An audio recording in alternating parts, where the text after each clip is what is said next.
तो अब आप ये देखोगे ये पूरे में ही मिड ओशनिक रिज बना हुआ है, तो ये ना कि पूरे एरिया में क्यों बना हुआ है, लगातार क्यों बना हुआ है।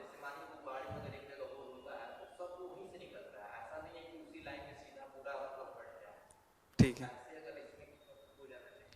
जैसे आपने गुब्बारे की बात की, उसमें से होल से सारी चीज निकल जा रही है, उसको हम लोग क्या बोल सकते हैं, वो एग्जांपल आप देख सकते हो हॉटस्पॉट वोल्केनिज्म में।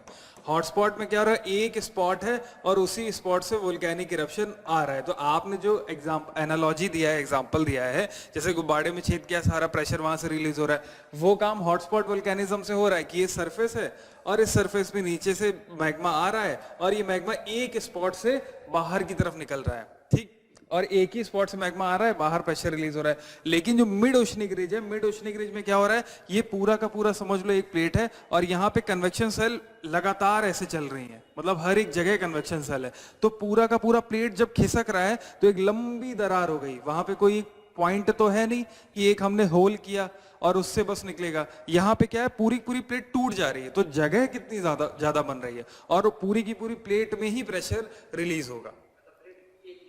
हाँ, पूरी प्लेट एक ही साथ लगभग टूट रही है और जब वो पूरी की पूरी प्लेट टूटेगी तो पूरे के पूरे आपको प्लेट में दिखाई देगा, वोल्केनिक इरप्शन होगा। दूसरी चीज, जैसे आपने बोला कि लगातार क्यों हो रहा है, क्यों, क्योंकि कन्वेक्शन सेल्स लगातार चलती रह रही हैं। जैसे ही कन्वेक्शन सेल आना बंद हो जाएंगी, आपका वोल्केनिज्म भी बंद हो जाएगा। तो वो प्रेशर बिल्डअप या फिर वो जो फोर्स जो दोनों को एक दूसरे, मतलब दोनों क्रस्ट को एक दूसरे से दूर भेज रहा है, डाइवर्ज कर रहा है, वो फोर्स क्या है, कन्वेक्शन सेल, वो लगातार बने हुए हैं। तो जब तक वो बने रहेंगे वोल्केनिक इरप्शन भी होता रहेगा, वोल्केनिज्म रहेगा, मिड ओशनिक रिज बनेगी। Correct?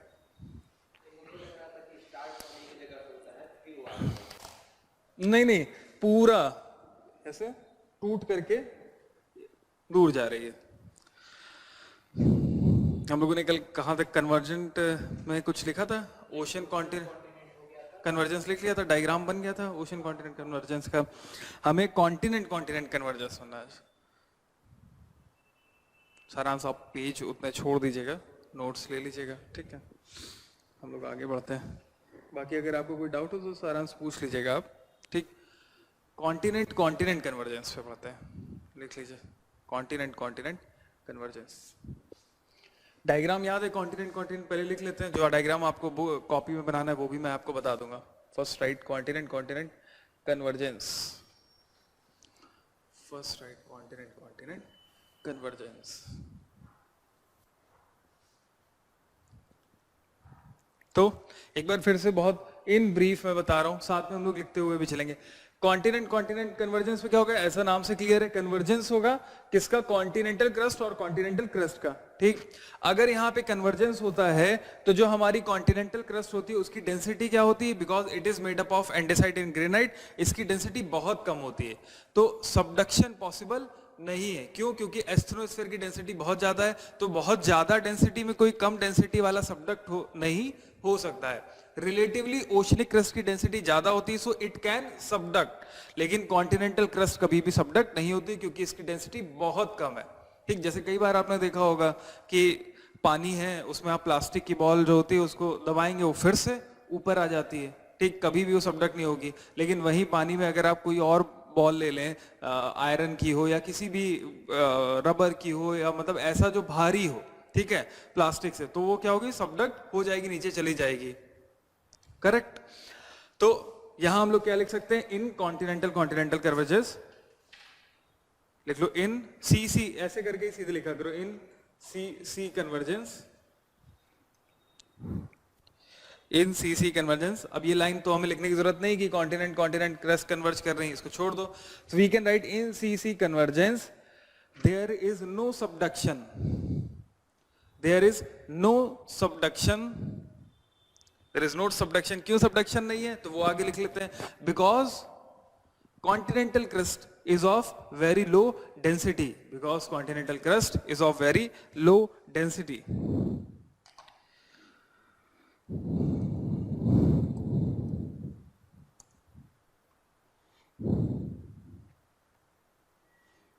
Because continental crust is of very low density, ठीक। अब हम लोग क्या लिख सकते हैं कि जब कॉन्टिनेंट कॉन्टिनेंट एक दूसरे के साथ में अच्छा, जब हमने लिख लिया there is no subduction, can we also write so there will be no volcanism?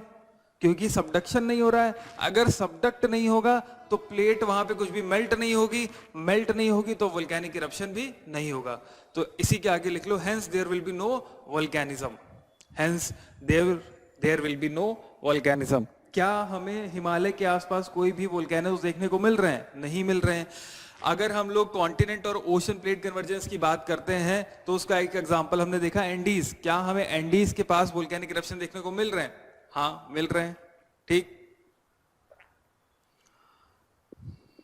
क्या लिख लिया आपने? Hence there will be no volcanism. ठीक, नेक्स्ट पॉइंट लिखो। नेक्स्ट पॉइंट में कहना है राइट, जब भी कॉन्टिनेंटल क्रस्ट से आकर के टकराएगी, कन्वर्ज होगी, there will be formation of geosyncline. कल हमने समझा था इसको, जियोसिंक्लाइन क्या होगा? एक गड्ढा, ठीक है, फॉर्म होगा। जैसे दोनों टकराए तो ये वाला पार्ट ऊपर उठेगा तो यहां पर क्या फॉर्म होगा? एक जियोसिंक्लाइन फॉर्म होगा। इसका एग्जाम्पल हम लोगों ने कल क्या देखा था? नॉर्थ इंडियन प्लेन्स, ठीक है, Indo Ganga plains, Ganga Brahmaputra plains, ये क्या है? ये एक जियोसिंक्लाइन है। पहले यहां पे क्या था? गड्ढा था। और जियोसिंक्लाइन भर कैसे गया? ये गड्ढा भर कैसे गया? डिप्रेशन भर कैसे गया? डिप्रेशन भरा है because of sediments brought by reverse.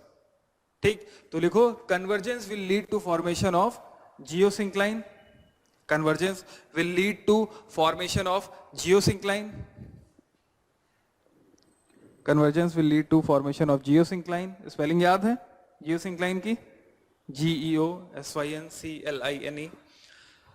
geosyncline and fold mountains, and fold mountains, and fold mountains।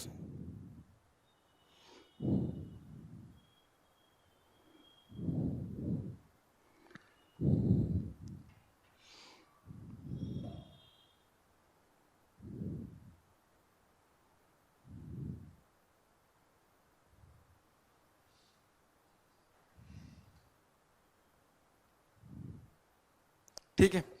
अच्छा, अब अगर हम लोग बात करते हैं, हम लोगों ने बात की थी अर्थक्वेक्स की, ठीक है। अर्थक्वेक तीन तरीके के देखे थे, shallow, intermediate and deep focus. Shallow focus क्या होता है? जिनका सरफेस के पास में जन्म होता है। इंटरमीडिएट डेप्थ पे, और फिर उसके बाद हम लोगों ने डीप फोकस देखा तो वो डीप डेप्थ पे होता है, ठीक है। यहां पर अगर सबडक्शन नहीं हो रहा है तो किस तरीके के अर्थक्वेक आएंगे? यहां पर शैलो एंड इंटरमीडिएट, ठीक, क्योंकि जो हमारी कॉन्टिनेंटल क्रस्ट होती है वो अप टू कितनी हो सकती है? मतलब 50 तक होती है, अगर एवरेज लोगे 40-50 kilometres, but it can up to 100 kilometres. तो 100 किलोमीटर्स तक में क्या हो जाएगा कि नियर अबाउट आपके शैलो और इंटरमीडिएट फोकस अर्थक्वेक्स आएंगे, बट डीप फोकस, जिनका फोकस बहुत नीचे होगा, वो नहीं आएंगे। वो कब आएंगे? When there is subduction. तो सबडक्शन की वजह से क्या होता है? ये वाला प्लेट जो पार्ट नीचे चला गया, और जब प्लेट का ये वाला पार्ट नीचे चला जाएगा तब हम इसको क्या बोलेंगे? There is subduction, and because of subduction there is deep focus earthquake. लेकिन क्योंकि यहां सबडक्शन नहीं हो रहा है, because of that we will experience shallow focus and intermediate focus earthquake. तो ये लाइन लिख लो, it experiences shallow focus and deep focus earthquakes,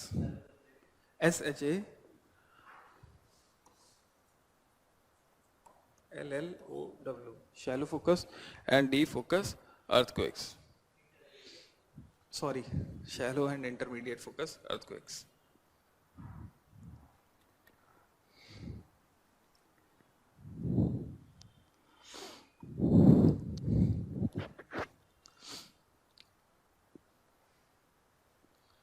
done. Diagram आप लोग इसमें बना लो, मैं बनाता हूं।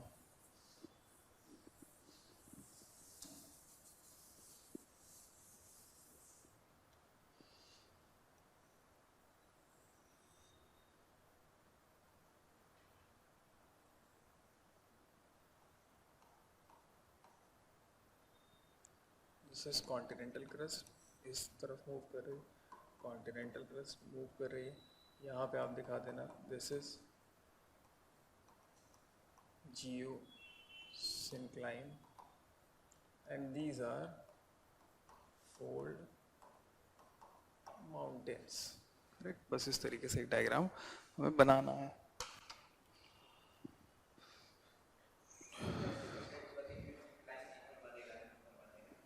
जैसे दो प्लेट हैं आपस में टकरा रही हैं, तो जब भी वो दो प्लेट आपस में टकराएंगी, आप ऐसे मान सकते हैं कि जिस तरफ भी सेडिमेंट्स ज्यादा होंगे, ठीक है, फोल्ड माउंटेन जिस तरफ से बनना शुरू होगा किनारे से, मार्जिन से, तो उस तरफ ही जियोसिंक्लाइन बनेगा। या फिर आप ये भी बोल सकते हैं कि जो भी प्लेट ज्यादा तेज मूव कर रही है वो क्या करेगी, उस तरफ जियोसिंक्लाइन बनेगा। यूरेशियन प्लेट और इंडियन प्लेट के पर्सपेक्टिव में देखोगे तो इंडियन प्लेट मूव कर रही है northward, relatively Eurasian plate stable है, इस वजह से जो जियोसिंक्लाइन बन रहा है वो इंडिया की तरफ बन रहा है। तो एक तो सेडिमेंट वाली बात होगी, दूसरी बात होगी मोशन की। क्यों सेडिमेंट वाली बात मैं इसलिए बोल रहा हूं क्योंकि जो टेथियस सी का सेडिमेंट था वो भी इंडिया की तरफ था। इंडिया जब मूव कर रहा था तो टेथियस सी का सेडिमेंट भी यूरेशिया वाले पार्ट पे ऊपर डिपॉजिट होता चला जा रहा था। क्योंकि सेडिमेंट जब उस तरफ हो जाएगा तो इस तरफ क्या दिखाई देगा, आपको एक जियोसिंक्लाइन दिखेगा। नए नए क्वेश्चन सुधीर आप खोज के लाते हैं, वैसे नए नए क्वेश्चन आप खोज के लाते हैं, अच्छा है। लेकिन जियोसिंक्लाइन का मतलब होता है डिप्रेशन, गड्ढा, एक बहुत बड़ा गड्ढा। डिप्रेशन समझ रहे हो ना, डिप्रेशन मैंने पहले भी समझाया था। जियोमॉर्फोलॉजी में डिप्रेशन का मतलब अलग है और क्लाइमेटोलॉजी में अलग। क्या कर रहे थे आप Sudhir?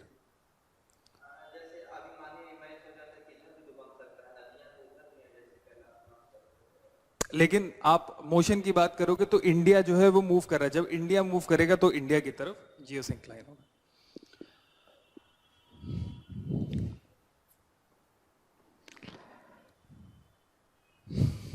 Next, transform plate boundary, ये भी लिखना था हमें, तो लिख लो transform plate boundaries.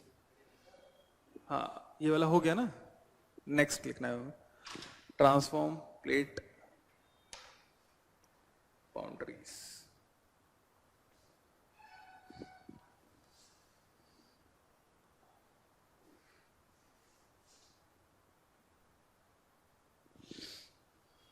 Transform plate boundaries.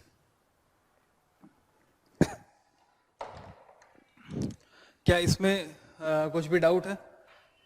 ठीक, हम लोगों ने स्ट्राइक स्लिप फॉल्ट समझा था। स्ट्राइक स्लिप फॉल्ट क्या था? Similar to transform plate boundaries. तो ट्रांसफॉर्म प्लेट बाउंड्रीज में क्या हो रहा है, कोई भी यहाँ पे कन्वर्जेंस नहीं हो रहा है, ना ही कोई डाइवर्जेंस हो रहा है। मतलब ना प्लेट्स एक दूसरे से दूर जा रहे हैं, ना प्लेट एक दूसरे के पास आ रहे हैं। बस क्या है, एक दूसरे के परस्पर, they are just sliding past each other, they are just sliding past each other. ठीक, कोई डाउट इसमें? दोनों प्लेट क्या है, अगर दूर जाते तो डाइवर्जेंस होता, पास आते कन्वर्ज करते कुछ सबडक्शन वगैरह होता। कॉन्टिनेंट में खैर सबडक्शन नहीं होगा, ठीक, तो क्या उसको क्या बोलेंगे हम लोग, कन्वर्जेंस। बट अगर they are just sliding past each other, ठीक है, वो जस्ट स्लाइड कर रहे हैं, तो उसको हम लोग क्या बोलेंगे, then we will call it transform plate boundary. ठीक है, एक एग्जांपल हम लोगों ने जो स्ट्राइक स्लिप फॉल्ट के साथ पढ़ा था वो क्या था, सैन एंड्रियास फॉल्ट का। यहां पर आपका पैसिफिक है और इस तरफ नॉर्थ अमेरिकन प्लेट है, दोनों देख रहे हो, they are just sliding past each other. ठीक, और बीच में क्या मिल रहा है हमें, this one is San Andreas fault. ठीक, एक ये एग्जांपल पढ़ा था, एक हमने कल समझा था मिड ओशनिक रिजेस वाला, कि हम लोग देखते हैं मिड ओशनिक रिजेस अटलांटिक में एच के शेप में है, बट ये पूरा ऐसा नहीं होगा कि इसी शेप में लगातार बना हुआ है, थोड़ा सा फिर ये छोटी छोटी रिजेस हैं, ठीक, इस तरीके से उसको हमने क्या मान लिया कि हाँ एच शेप्ड में है। लेकिन जब हम मान लो कि इस पार्ट को बड़ा करके देखते हैं तो हमें किस तरीके से दिखाई देगा कि एक ये मिड ओशनिक रिज है और एक ये मिड ओशनिक रिज है। ठीक, अब इस वाले पार्ट को स्टडी करो, बीच वाले पार्ट को, तो यहाँ पे क्या दिखाई दे रहा है, ये प्लेट इस तरफ मूव कर रही है और ये प्लेट इस तरफ मूव कर रही है। कहना इससे कि in this part there is a transform plate boundary, जहां पे दोनों प्लेट एक दूसरे के साथ में they are just sliding past each other. तो सबसे ज्यादा ट्रांसफॉर्म फॉल्ट्स हमें कहां देखने को मिलेंगे, या ट्रांसफॉर्म प्लेट बाउंड्रीज कहां देखने को मिलेंगी, मिड ओशनिक रिजेस पे।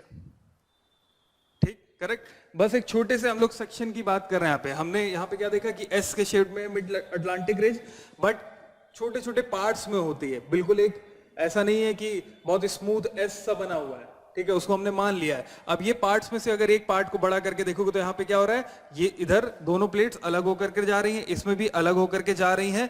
ओवरऑल डायरेक्शन यही है कि ये प्लेट इधर जा रही है, उधर जा रही है। बट अगर हम एक छोटे से पार्ट को स्टडी करेंगे तो यहाँ क्या देखने को मिलता है, ये इधर और ये इधर मूव कर रही है। तो इसको हम लोग क्या बोलेंगे, transform plate boundary.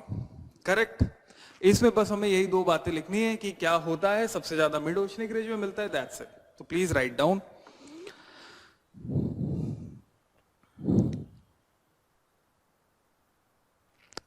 in this plate boundary,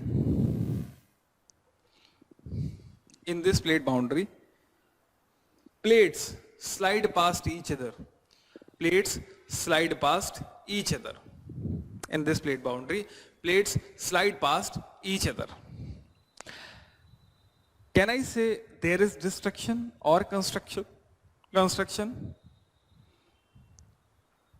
No, there is no destruction, there is no construction.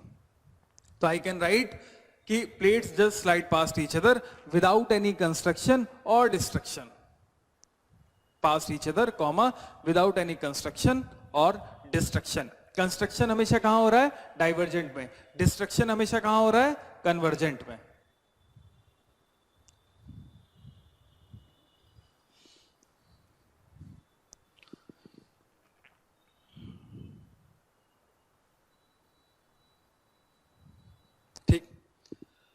Example में हम लोग क्या लिख सकते हैं? San Andreas fault. तो लिख लो सैन एंड्रियास फॉल्ट.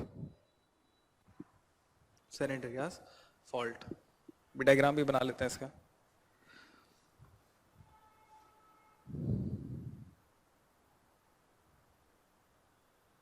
ठीक, अभी बनाएंगे.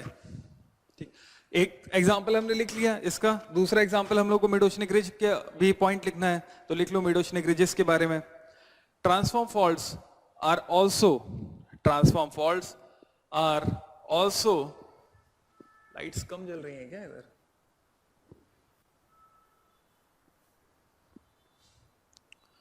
Transform faults are also found at mid-oceanic ridges. Mid-oceanic ridges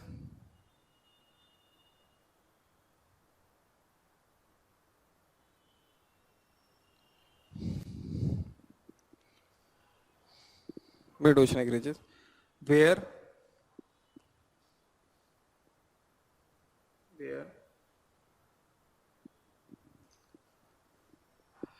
part of oceanic crust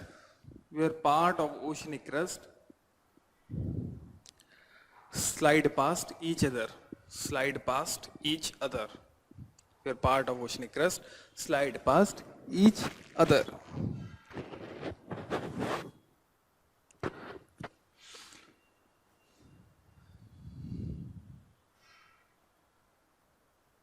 अब कोई डाउट? हम लोगों का प्लेट टेक्टोनिक्स खत्म हो गया.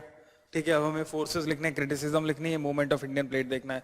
लेकिन मेन जो पार्ट है थ्योरी का वो खत्म हो गया. तो हम लोगों ने अभी तक क्या क्या देखा, मैं एक बार समराइज कर रहा हूँ क्योंकि ये इंपॉर्टेंट है. तो हमने देखा कि जेटी विल्सन ने प्लेट दिया, पार्कर, मैकेंजी, बहुत सारे लोग थे, उन्होंने मिलकर के एक थ्योरी दी, प्लेट टेक्टोनिक्स थ्योरी. इस थ्योरी के हिसाब से क्या था कि हमारी जो अर्थ है वो 7 मेजर प्लेट्स में और कई सारे माइनर प्लेट्स में टूटी हुई है. अच्छा, जब इग्नू का मटेरियल पढ़ोगे या कई और बुक्स पढ़ोगे वहाँ पे 7 की जगह 13 भी लिखा हो सकता है. ठीक है, क्योंकि वो नास्का को, कोस को भी जो है मेजर प्लेट्स मानते हैं. तो ये अलग अलग इंटरप्रिटेशन है कि आप किसको मेजर प्लेट मानते हैं, माइनर प्लेट मानते हैं. बट सिंस एनसीईआरटी में 7 लिखा हुआ है, गो विद द एनसीईआरटी, उसमें कोई दिक्कत नहीं है. वैसे आप 7 की जगह 13 भी लिख करके आओगे तो उसमें भी कोई ऐसी प्रॉब्लम नहीं है. ठीक, बट एनसीईआरटी पे स्टिक रहो, वो मिलेगा. जैसे मैंने आपको बताया शैडो जोन वाला, एनसीईआरटी ने अभी 105 से 145 डिग्रीज कर दिया है. ठीक है, पी वेव के लिए. पहले क्या था, ये 103 to 143. ठीक, तो वो चेंज होता रहता, नो प्रॉब्लम. ठीक, 7 मेजर प्लेट्स में डिवाइड किया गया है. और प्लेट टेक्टोनिक्स क्या कहती है, ये जो प्लेट्स हैं आपस में इंटरेक्ट करती हैं और इनके इंटरेक्शन की वजह से अलग अलग तरीके के जियो लैंडफॉर्म्स बनते हैं. ठीक, अब किस तरीके से प्लेट का इंटरेक्शन होता है, तो डाइवर्जेंट प्लेट बाउंड्रीज बन सकती हैं, कन्वर्जेंट बन सकती हैं, ट्रांसफॉर्म बन सकती हैं. डाइवर्जेंट में क्या होगा, दोनों प्लेट एक दूसरे से दूर जाएंगी. कन्वर्जेंस में दोनों एक दूसरे के पास आएंगे. ट्रांसफॉर्म में they are just sliding past each other. ये हमने देख लिया. डाइवर्जेंट पे हमने 2 तरीके की प्लेट बाउंड्रीज पढ़ी, जहां पे ओशन डाइवर्ज करता है, कॉन्टिनेंट डाइवर्ज करता है. जब ओशन डाइवर्ज करेगा तो वहां पे बीच में क्या बनेगा, मिड ओशनिक रिजेस. करेक्ट. और वोल्केनिक इरप्शन होगा, वहां पे अर्थक्वेक्स आएंगे. ठीक, तो ये चीज हम लोगों ने वहां पे देख ली. फिर उसके बाद हमने देखा कॉन्टिनेंट डाइवर्जेंस. तो ये जो डाइवर्जेंस होता है, एक बड़ा सा कॉन्टिनेंट था, अब वो टूट करके 2 भागों में बट रहा है. जिसका एक एग्जांपल हम लोगों ने अफ्रीका देखा. अफ्रीका में क्या हो रहा है, सोमालिया प्लेट अलग हो रही है, नूबियन या अफ्रीकन प्लेट अलग होती जा रही है. और इसके 3 इस प्रोसेस के 3 चरण है. ठीक है, अब वो तीन चरण क्या क्या है? पहला क्या देखा था हमने? हाँ ठीक है, ये जो तीन स्टेप देखे थे पहले, नहीं थिनिंग नहीं, पहला था कि अर्ली रिफ्टिंग, रिफ्टिंग हो रही है, क्रैक्स पड़ते हैं रिफ्टिंग में। दूसरा था हमारा थिनिंग हो रही है। थिनिंग क्या? जो कॉन्टिनेंटल क्रस्ट है वो धीमे धीमे धीमे धीमे थिन होती जा रही है, क्योंकि जो मैग्मा है वो उसको मेल्ट कर रहा है। ठीक, अब जब ये थिनिंग स्टार्ट हो जाएगी तो हम थर्ड स्टेप पे आ जाएंगे। थर्ड स्टेप क्या होगा? दोनों कॉन्टिनेंटल क्रस्ट जो है वो एक दूसरे से दूर हो जाएंगे और बीच में क्या बन जाएगा? Mid oceanic ridge. और वहां पे क्या होगा? नेसेंट सी फॉर्म होगा, नया सी फॉर्म होगा, और धीमे धीमे ओशनिक क्रस्ट जो है वो उसकी जगह लेती चली जाएगी। फॉर एग्जाम्पल अगर हम यहां पर देखें तो क्या यही सेम चीज नहीं हुई होगी? अगर बात कर लें हम लोग,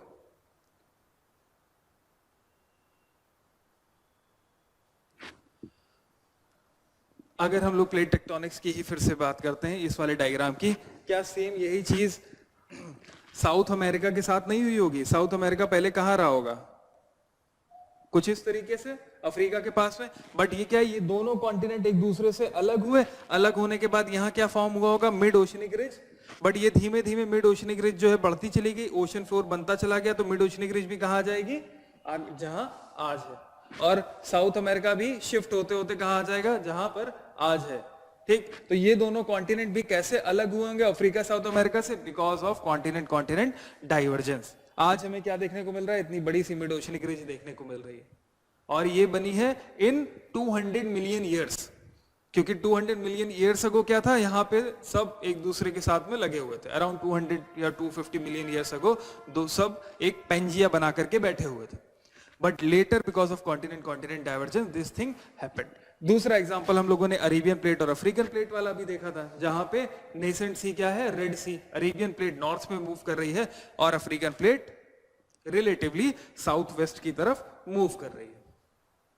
ठीक, इससे भी समझ में आ गया होगा। एक दूसरा एग्जांपल आज हम लोगों ने डिस्कस कर लिया।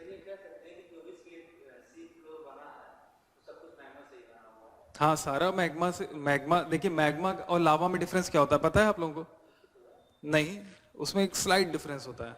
मैग्मा का मतलब होता है मॉल्टन रॉक, ठीक है, मॉल्टन मटेरियल, और जब वो जम जाता है, कोल्ड हो जाता है, तब उसको हम लावा बोलते हैं। ठीक है, मैग्मा आप तब तक बोलेंगे जैसे एस्थेनोस्फेयर में क्या है? मैग्मा है, जब वो हॉट और मॉल्टन स्टेज में है। जब वो ऊपर आकर के जम गया तब हम उसको क्या बोलते हैं? लावा बोलते हैं। ये दोनों के बीच में टेक्निकल डिफरेंस है। ठीक, अब आपने जैसे पूछा कि जितना भी फ्लोर है वो हमारा मैग्मा का बना हुआ, मैग्मा जब आया जम गया यानी कि लावा का बना हुआ है, तो बिल्कुल सही है, बसाल्टिक लावा का बना हुआ है।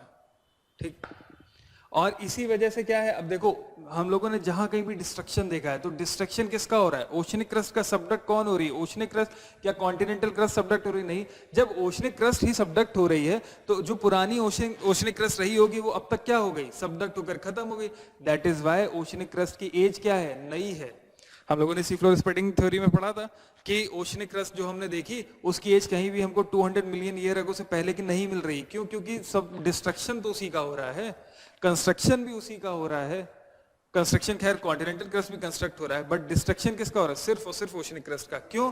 डेंसिटी उसकी ज्यादा है। हाँ, नहीं था, लेकिन जो था वो डिस्ट्रॉय हो गया। ऐसा नहीं कह सकते कि नहीं था, रहा होगा, लेकिन वो डिस्ट्रॉय हो गया, वो सबडक्ट होकर के मेल्ट हो गया, खत्म, नया बन गया। लेकिन कॉन्टिनेंट क्या है? ब्यूजेंट है, डेंसिटी बहुत कम है, तो कभी भी वो सबडक्ट नहीं हो रहा। तो कॉन्टिनेंटल रॉक इसी वजह से आपको यू कैन फाइंड मतलब 4 बिलियन ईयर अगो की भी रॉक्स मिल जाएंगी कॉन्टिनेंट में, लेकिन ये चीज नहीं हो रही है ओशन में।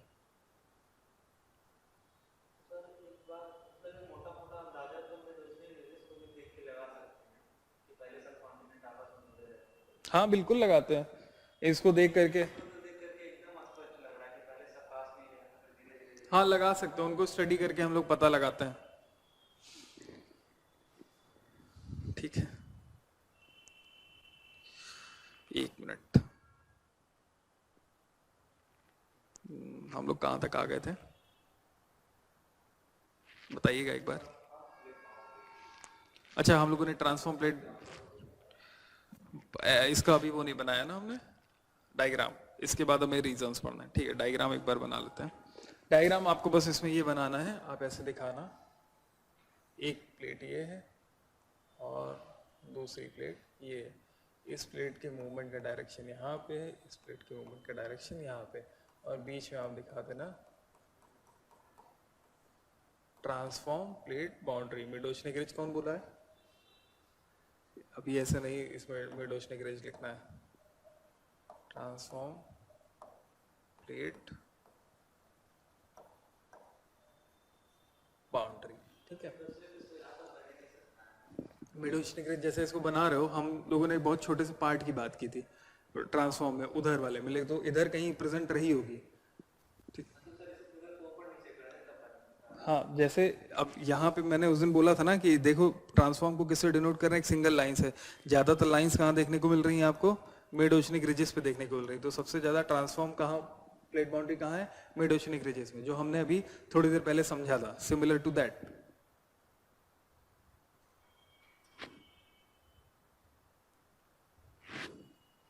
आप जैसे कोई भी डायग्राम बनाते हैं उसको अपने एग्जाम्पल के साथ भी लिख सकते हैं। जैसे मान लो इसी डायग्राम में हम ये लिख सकते हैं, दिस इज पैसिफिक प्लेट, ठीक है। ये वाली हमारी कौन सी? North American plate. और बीच में जो फॉल्ट बन रहा है या ट्रांसफॉर्म बाउंड्री बन रही है वो क्या हो गया? San Andreas fault. तो आप इस तरीके से भी इसको दिखा सकते हैं। जैसे मान लो हमने कॉन्टिनेंट और ओशन के कन्वर्जेंस का डायग्राम बनाना है, तो उसको हम ऐसे भी बना सकते हैं कि ओशन और यहां पे continent, this is oceanic crust, continental crust. अब ये सबडक्ट हो रहा है, सबडक्शन की वजह से यहां क्या हो रहा है? Volcanic eruption. और this one is fold mountains.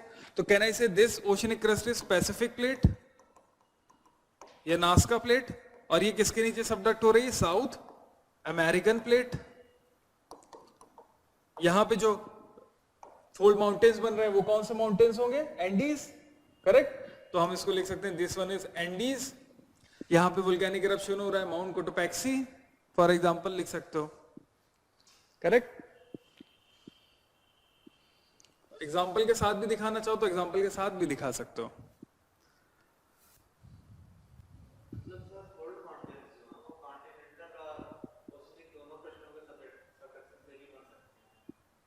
Fold mountain तब बनते हैं जैसे ओशन सबडक्शन होता है, तब फोल्ड माउंटेन नहीं बनते हैं। लेकिन जब कॉन्टिनेंट ओशन सबडक्शन कन्वर्जेंस होगा या फिर कॉन्टिनेंट कॉन्टिनेंट कन्वर्जेंस होगा, तब फोल्ड माउंटेन बनेंगे।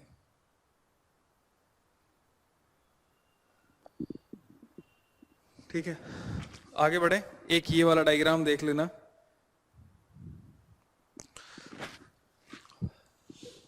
फिर आगे बढ़ते हैं। लैंडफॉर्म्स, क्या इसमें कोई दिक्कत? सारी प्लेट बाउंड्रीज पे एक साथ लिखी हुई है। देखो एक एक करके डिस्कस करते हैं। Divergent oh plates, ocean divergent, mid oceanic ridges बनेंगी, सही है। ट्रांसफॉर्म फॉल्ट्स बनेंगे, सही है, ठीक, क्योंकि मिड ओशनिक रिजेस में ट्रांसफॉर्म फॉल्ट होता है। अर्थक्वेक शैलो होंगे, हाँ बिल्कुल होंगे, हम लोगों ने लिखा था। क्या यहाँ वोल्केनिज्म होगा? हाँ होगा, करेक्ट। इसके एग्जांपल्स क्या है? Mid Atlantic ridge, east Pacific rise, ये दोनों मिड ओशनिक रिजेस के नाम है जो हम लोगों ने देखे भी, correct. Divergent continent continental plates पे आते हैं, ठीक। क्या यहाँ पे रिफ्ट वैली बनेगी? बिल्कुल, क्योंकि हमने देखा था रिफ्टिंग हो रही थी शुरुआत में, जब पहला स्टेप था, 3 स्टेप पढ़े हमने, रिफ्टिंग और इंट्रा प्लेट थिनिंग, और तीसरा क्या था? Formation of nascent sea mid oceanic ridges. तो पहले में क्या बनेगा? रिफ्ट। क्या यहाँ पे शैलो सी बनेगा? बिल्कुल बनेगा। शैलो सी का मतलब क्या हो गया? वही नेसेंट सी जिसकी बात कर रहे हैं, फॉर एग्जाम्पल रेड सी। क्या यहाँ पे मिड ओशनिक रिजेस बनेंगे? बिल्कुल मिड ओशनिक रिज बनेंगे।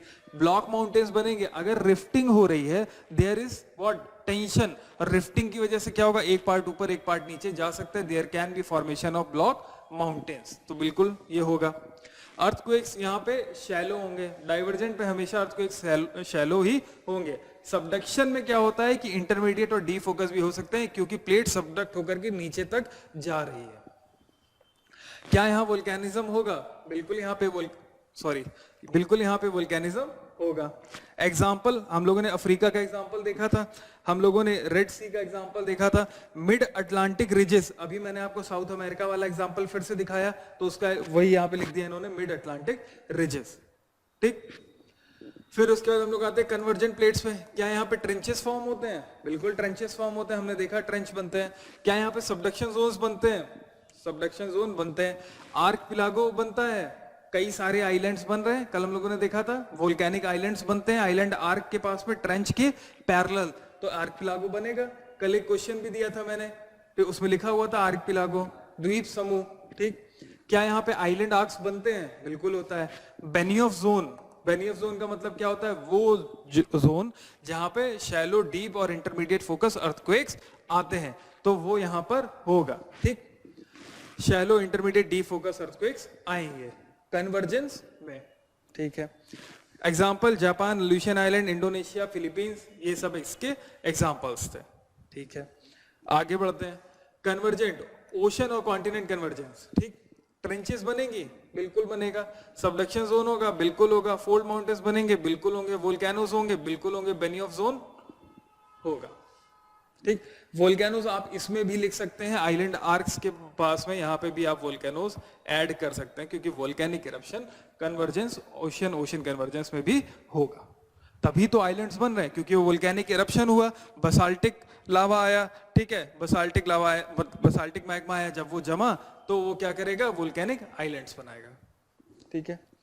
Shallow, intermediate and deep focus earthquakes आएंगे, ओशन कॉन्टिनेंट कन्वर्जेंस। वोल्केनिज्म होगा, यस। अच्छा, वोल्केनिज्म अलग से लिखा ही हुआ है, ठीक। वोल्केनिज्म इसमें भी होगा। एग्जाम्पल क्या है? Andes, Rockies, mountains. एंडीज भी मैंने आपको बताया था, मैंने आपको रॉकीज के बारे में भी कल बताया था कि कैसे फॉर्म हो रहे हैं। एंडीज हमने अभी भी डिस्कस किया। देन हम आते हैं convergent continent, continent. There is suture zone, ये टर्म रह गया है, मैंने आपको नहीं बताया सूचर जोन, मैं अभी समझाता हूं इसको, ठीक। देन उसके बाद there will be partial subduction. कभी भी जो है प्लेट सब नीचे जा रही है, जियोसिंक्लाइन बन रहा है, बट वो सबडक्ट होकर के कहां तक नहीं जाएगी? It will not go until asthenosphere, ठीक है। जस्ट दो प्लेट क्या होंगी, जैसे यूरेशियन प्लेट, हिमालयन प्लेट, तो हिमालयन प्लेट नीचे आ गई, यूरेशियन प्लेट ऊपर है, बट कभी भी सबडक्ट होकर के there will be no subduction, subduction होकर के मेंटल तक नहीं जाएगा, पार्शली बस वो नीचे है और एक गड्ढा जियोसिंक्लाइन फॉर्म होगा। जियोसिंक्लाइंस और फोल्ड माउंटेन्स फॉर्म होंगे। शैलो एंड इंटरमीडिएट यहां लिखा हुआ है, और यहां पे क्या नहीं बनेगा? डीप फोकस नहीं होंगे, जो हमने कॉपी में लिखा। वोल्केनिज्म होगा क्या यहाँ पर? वोल्केनिज्म नहीं होगा, because there is no subduction. फिर हिमालय और एल्प्स इसके एग्जाम्पल है। कंजर्वेटिव या ट्रांसफॉर्म प्लेट्स पे आते हैं, तो यहाँ क्या होगा? फॉल्टिंग होगी, ठीक। हम लोगों ने फॉल्ट में भी पढ़ा था, सेम चीज है, strike slip fault, conservative fault, transform plate boundary, same thing. यहाँ पे किस तरीके के अर्थक्वेक्स आएंगे? शैलो फोकस, क्योंकि प्लेट जो जस्ट मूव कर रही है, और मूव करने के जो भी एनर्जी रिलीज होगी वो सरफेस के पास में ही रिलीज होगी। कोई भी सबडक्शन यहाँ नहीं हो रहा है, तो डी फोकस, इंटरमीडिएट फोकस नहीं आएगा। वोल्केनिज्म पॉसिबल है क्या? नहीं। अर्थक्वेक्स आएंगे, but volcanism is not possible. Example क्या है? सैन एंड्रियास फॉल्ट, इसके साथ में आप मिड ओशनिक रिजेस भी इसमें लिख सकते हैं। तो इस चार्ट से सारी चीजें क्लियर हैं। एक हमारा टर्म रह गया सूचर जोन, वो मैं अभी समझा देता हूं। कोई और डाउट हो इसके अलावा तो बता दो। अब इस चार्ट को अगर आप एक बार देख लोगे, तो आपको क्या ये सब क्लियर हो जाएगा कि हर एक प्लेट बाउंड्री से क्या हो रहा है, उससे क्या बन रहा है, वो कैसे काम कर रही है, उसके बारे में आप आसानी से लिख सकते हैं। कोई प्रॉब्लम? सूचर जोन समझ ले फिर। सूचर जोन कुछ नहीं होता है, ये वो जोन होता है जहां पे दोनों प्लेट एक दूसरे से आकर के टकराती हैं और एक दूसरे के साथ में जुड़ जाती हैं, ठीक है। तो उसको क्या बोलते हैं, या ये वो जोन है जहां पे दो कॉन्टिनेंटल प्लेट एक दूसरे के साथ स्टिच्ड हो जाती हैं। Now they are behaving as one plate, तो उसको हम लोग क्या बोलते हैं? Suture zone. जैसे अगर हम लोग यूरेशिया और इंडिया की बात करते हैं, तो इंडिया यूरेशिया से आकर के टकराया, तो जहां पर वो टकराया है, जहां पर वो दोनों एक दूसरे से मिले हैं, उस जोन को हम लोग क्या बोलते हैं? Suture zone. जैसे हम लोगों ने सबडक्शन जोन पढ़ा, तो सबडक्शन में क्या होता था? जहां पे सबडक्शन स्टार्ट हो रहा है, वो जोन जहां पे ओशनिक क्रस्ट सबडक्ट हो रही है, कॉन्टिनेंटल क्रस्ट या फिर दूसरी ओशनिक क्रस्ट के नीचे, उसको सबडक्शन जोन बोलते थे। ये वो जोन है जहां पे एक कॉन्टिनेंट दूसरे कॉन्टिनेंट से आकर के टकरा रहा है, ठीक। और now they are behaving like as one continent और स्टिच्ड हो गए, तो इसको हम लोग क्या बोलते हैं? Suture zone. क्या ये क्लियर हो गया पूरा का पूरा? तो आपको प्लेट टेक्टोनिक्स हो गया अच्छे से। अब आपको क्या करना है? ये वाला पूरा का पूरा फिगर बनाना है। तो एक काम करना, आधा पेज छोड़ दो, क्योंकि अभी फिर समझ आएगा, समझ तो हम लोग चुके ही हैं सारी चीजें। तो हाफ पेज करीब छोड़ देना और इसको बना लेना, ठीक।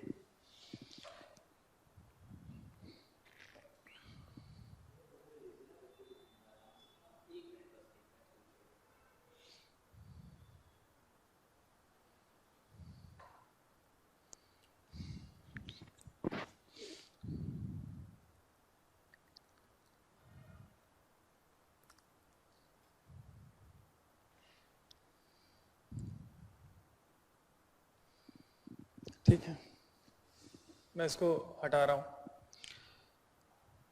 अब हम लोग जो है नेक्स्ट लिखना फोर्सेस। अरे मैं भेज रहा हूं आज पक्का, ठीक है। साथ में सारा सब बना लेना, कल का एक डायग्राम भी रह गया था वो भी।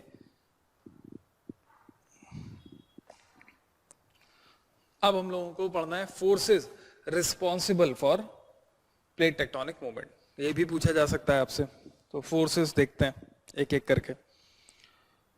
पहला फोर्स क्या होगा? अगर आपसे फोर्सेस पूछा जाए तो सबसे पहले फोर्स आप क्या लिखेंगे? लिख लो, forces responsible for plate movement, heading होगी आपकी forces responsible for plate movement. पहला क्या होगा? Convective current. जो हम लोग देख रहे हैं एस्ट्रोनोस्फीयर से करंट्स आ रही हैं, कन्वेक्टिव करंट्स आ रही हैं, वो क्या कर रही हैं? प्लेट्स को मूव कर रही हैं, प्लेट्स को मूव कर रही हैं। तो पहला कन्वेक्टिव करंट हो जाएगा।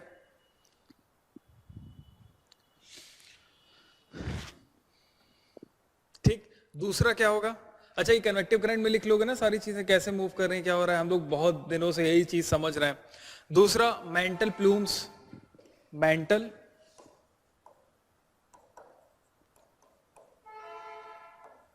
Plumes, mental plumes is nothing but hotspot volcanism. तो ये क्या काम करते हैं? जब भी हॉटस्पॉट्स बनते हैं तो जिस जगह पे हॉटस्पॉट बनेंगे उस जगह पे प्लेट को पियर्स करेंगे, साथ में प्लेट्स में कुछ ना कुछ लेटरल मूवमेंट क्रिएट करेंगे, प्लेट को मूव करने की कोशिश करेंगे, क्योंकि जहां पे पियर्स करेंगे कुछ फोर्स लगाएंगे, उस फोर्स की वजह से प्लेट कैन मूव।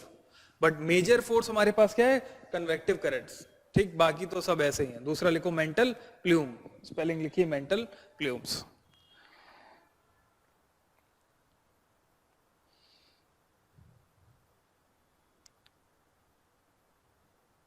ठीक है, लिखो as the plume as the plume as the plume as the plume reaches as the plume reaches the lithosphere, as the plume reaches the lithosphere, as the plume reaches the lithosphere, as the plume reaches the lithosphere, it spreads out. As the plume reaches the lithosphere, it spreads out.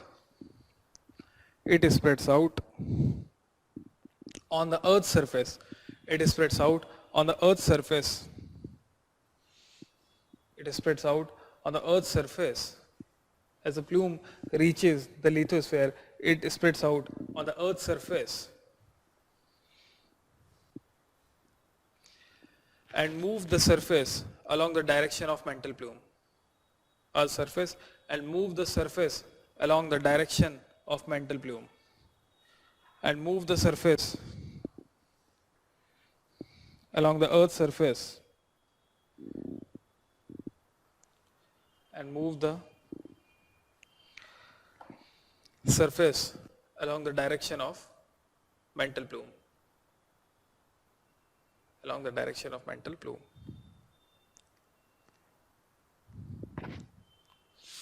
ठीक, अब तीसरा force क्या होगा? हम लोगों ने पहला convection currents देखा, दूसरा हमने मेंटल प्लूम देखा, तीसरा होता है ridge push.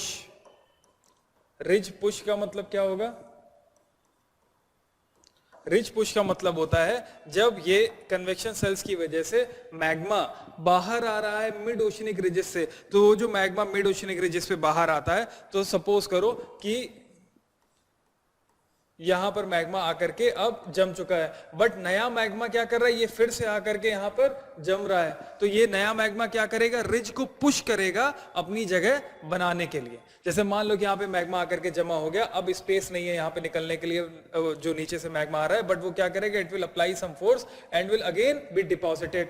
Now the ridge push की वजह से क्या होगा, प्लेट्स जो होंगी मूव करेंगी because of the push experience at the ridge by the magma coming from convection currents. This is ridge push. तो लिख लो ridge push में the magma rushes the magma rushes RUSHES the magma rushes along the oceanic ridges. The magma rushes along the oceanic ridges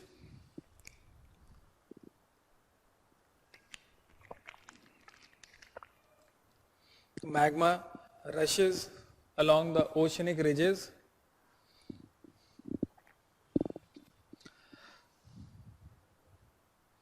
and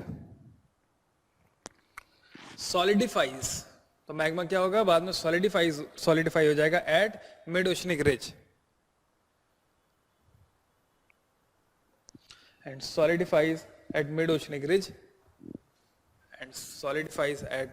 ridge और फिर इसकी वजह से क्या करेगा, जब वो सॉलिडिफाई होगा, in turn it will push the plates apart and in turn it will push the plates apart.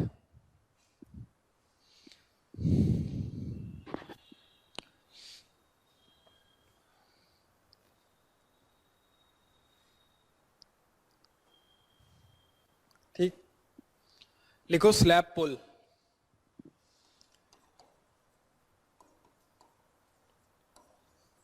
ये हमारा फोर्थ हो गया, slab pull.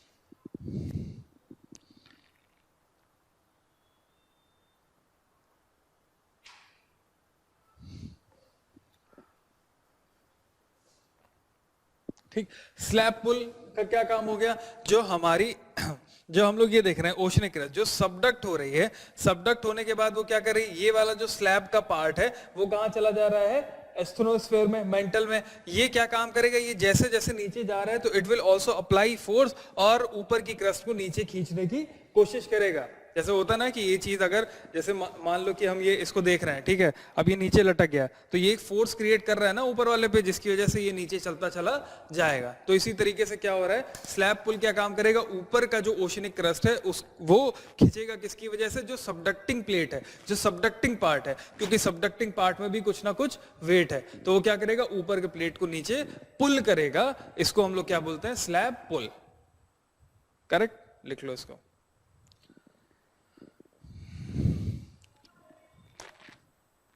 It is experienced along subduction zone.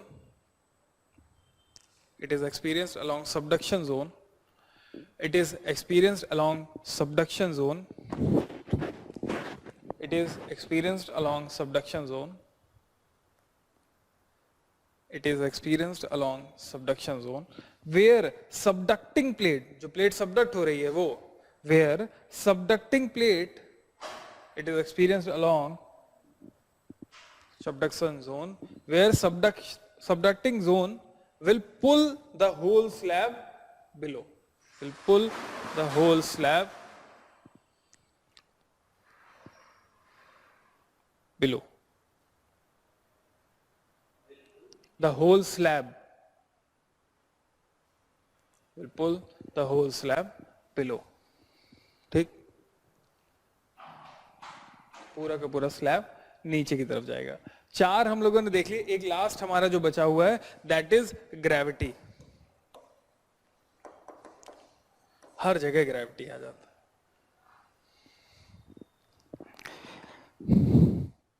अब ग्रेविटी कैसे आ रहा है, एक तो देखो कि हमारे जो ओशनिक क्रस्ट होती है उसकी डेंसिटी क्या होती है, ज्यादा होती है। जब उसकी डेंसिटी ज्यादा होगी तो ऑब्वियसली क्या करेगा, gravity tries to pull it downward, ठीक, बट यहाँ पे क्या है, डेंसिटी और भी ज्यादा है तो उसका उतना इम्पैक्ट नहीं है, तो इसीलिए हम ग्रेविटी को लास्ट में लिख रहे हैं। दूसरा क्या होता है, जो मिड ओशनिक रिजेस होती हैं, दे आर रिजेस, रिजेस का मतलब क्या हो गया, सरफेस से थोड़ा सा उनकी हाइट ज्यादा होगी। अब उनकी हाइट जब ज्यादा होती है, they will experience more gravity. Gravity क्या काम करता है, रिजेस को नीचे लाने का काम करता है। तो हमेशा क्या देखोगे, जैसे ये रिज हो गई और इस तरीके से ओशनिक क्रस्ट, तो ये क्या है, नीचे आती है और ओशनिक क्रस्ट सबडक्ट होती है। तो ग्रेविटी का काम क्या हो गया, जो भी हायर अप पार्ट है, जैसे रिजेस हो गए, उनको वो नीचे की तरफ लेकर के आते हैं। जब रिजेस नीचे की तरफ आती हैं तो it what will happen, gravity की वजह से plates will try to move, but ये वीक फोर्स है।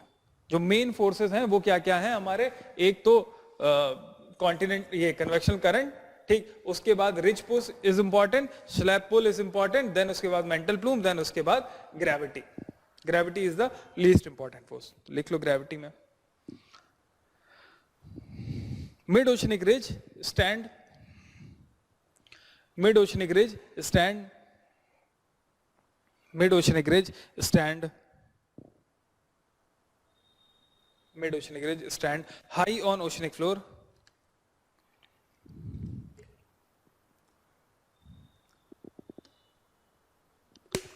high on oceanic floor. This result in gravitation slide of lithosphere.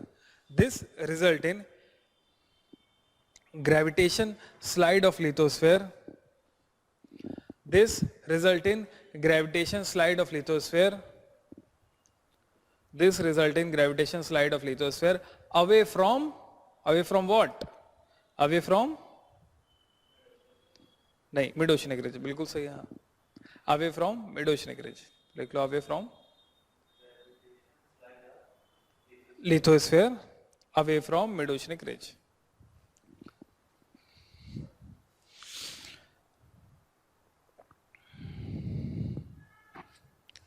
आप लोगों ने फोर्सेस पढ़ लिया अब पूरा, ठीक, इससे ज्यादा डिटेल में इसको पढ़ने की जरूरत है नहीं, कुछ आपको मिलेगा भी नहीं।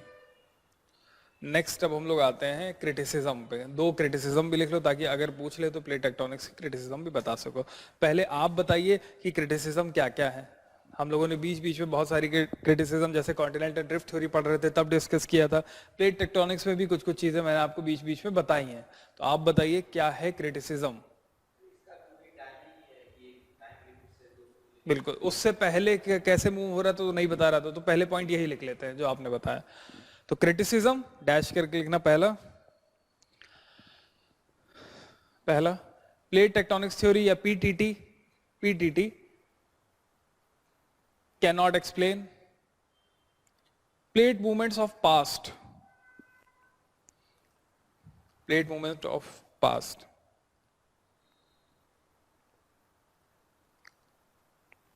It cannot explain formation of earlier mountains.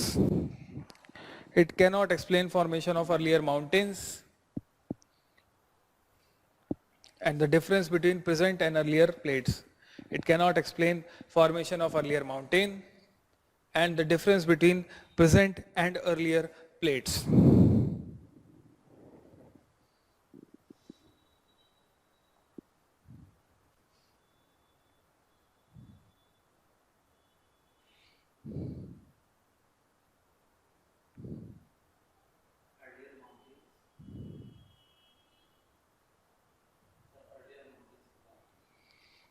Earlier mountains and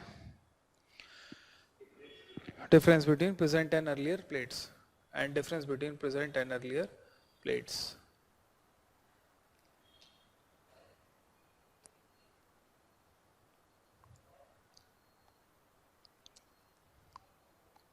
अब एक चीज हम लोगों को क्या देखने को मिलती है, एक minute,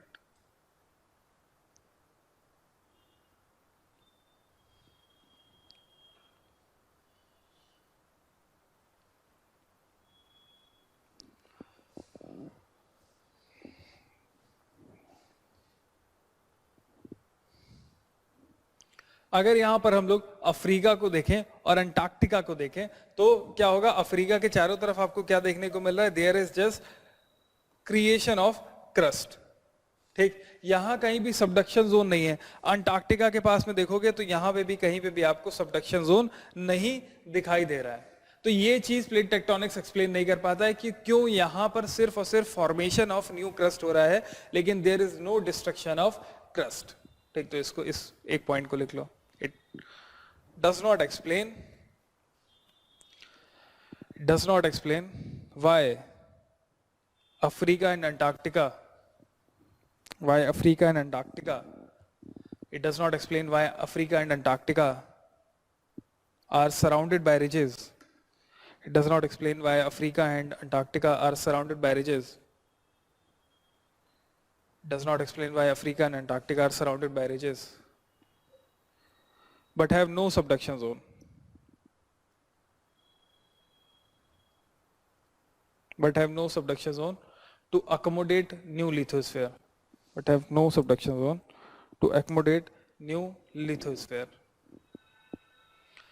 They have no subduction zone to accommodate new lithosphere. Accommodate, ACCOMODAT. Accommodate का मतलब होता है उसको रखने के लिए, एडजस्ट करने के लिए। हाँ, जैसे यहाँ पे 10 सीट और डाल दें तो कैसे accommodate हो पाएंगे, एडजस्ट हो पाएंगे, उसको रखने के लिए।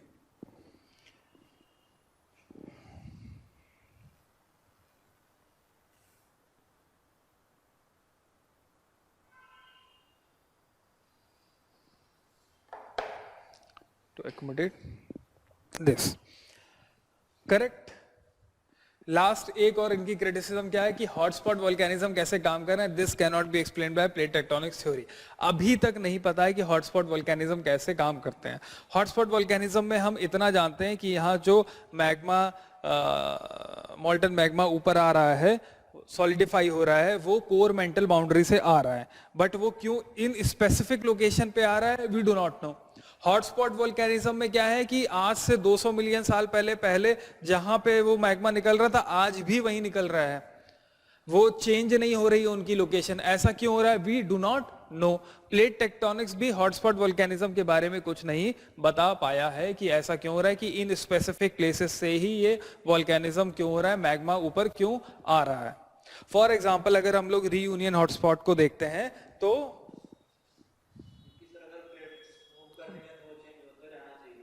लोकेशन उसकी वही है,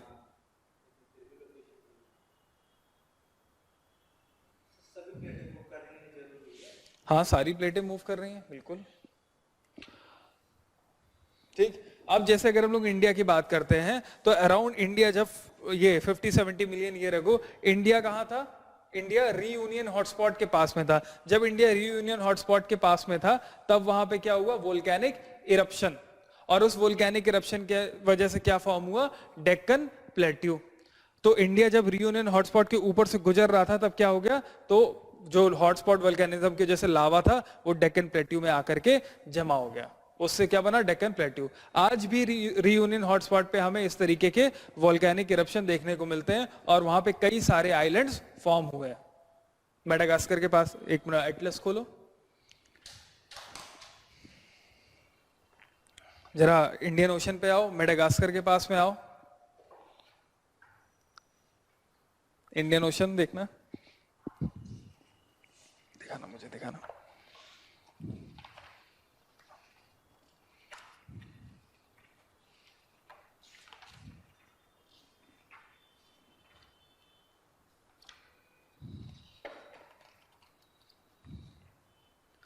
ये रीयूनियन लिखा हुआ है, रीयूनियन हॉटस्पॉट्स, ये है रीयूनियन हॉटस्पॉट। अब यहाँ पे देखोगे कई सारे छोटे छोटे आइलैंड्स दिखाई दे रहे हैं। ये आइलैंड्स यहाँ पे जो बने हुए हैं किसकी वजह से बने हुए हैं, हॉटस्पॉट वोल्केनिज्म की वजह से। कहीं पे भी देखोगे हॉटस्पॉट वोल्केनिज्म की वजह से एक चेन बनती चली जाती है। फॉर एग्जाम्पल हम लोग यहाँ हवाई के पास भी देख सकते हैं, ये जो यूएसए देख रहे हो, हवाईयन द्वीप बने हुए हैं, ये एक लाइन से यहाँ पे द्वीप बने हैं, ठीक है। और इसी हवाईयन द्वीप के जो आगे के द्वीप हैं वो इस तरफ भी बने हुए हैं। अल्यूशियन आइलैंड, इस खैर अल्यूशियन आइलैंड छोड़ दो, हवाईयन द्वीप देखो, रीयूनियन आइलैंड देखो, ये ठीक। तो ये सारे के सारे द्वीप क्यों बने हुए हैं, ये बने हुए हैं हॉटस्पॉट वोल्केनिज्म की वजह से, करेक्ट।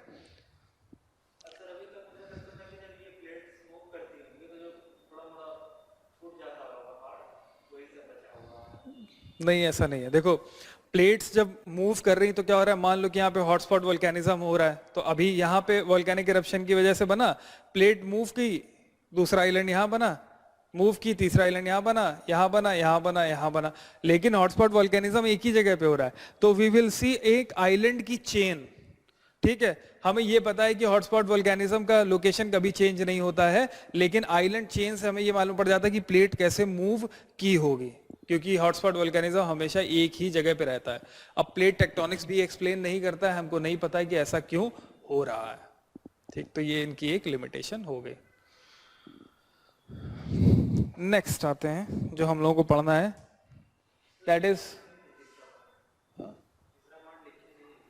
अच्छा लिख लो, प्लेट टेक्टोनिक्स थ्योरी या PTT. PTT does not explain formation of hotspot volcanism. PTT does not explain formation of hotspot volcanism. Mantle plumes जो हम लोग वर्ड सुनते हैं, it is nothing but hotspot volcanism.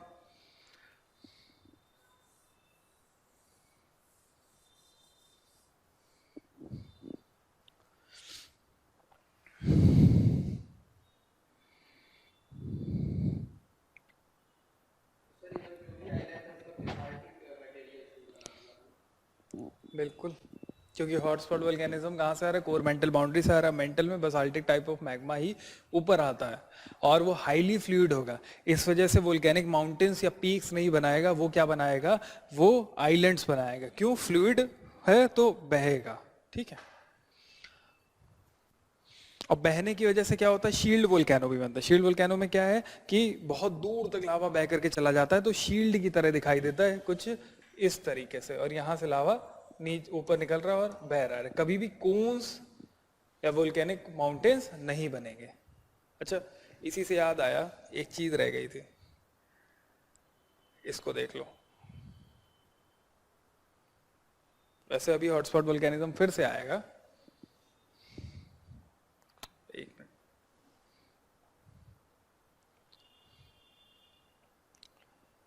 क्या ये और ये क्लियर हो गया? अब ये वो मुझे वही बड़ी हैरानी होती है कि सी फ्लोर स्प्रेडिंग थ्योरी में एनसीईआरटी ने ऐसा डायग्राम दे दिया है, लेकिन वो डायग्राम बिना प्लेट टेक्टोनिक्स और बाकी सी फ्लोर स्प्रेडिंग ये सब क्लियर हुए आप समझ नहीं सकते हैं, और इस तरीके के डायग्राम आप बना भी नहीं सकते हैं कभी भी अपने आंसर शीट में। आपको वही डायग्राम्स बनाने जो मैंने आपको बनवाए हैं।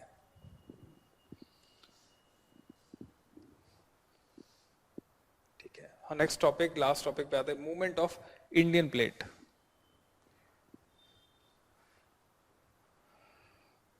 मूवमेंट ऑफ इंडियन प्लेट, कैसे मूव की इंडियन प्लेट। अभी तक हम लोग क्या जानते हैं इंडियन प्लेट के बारे में?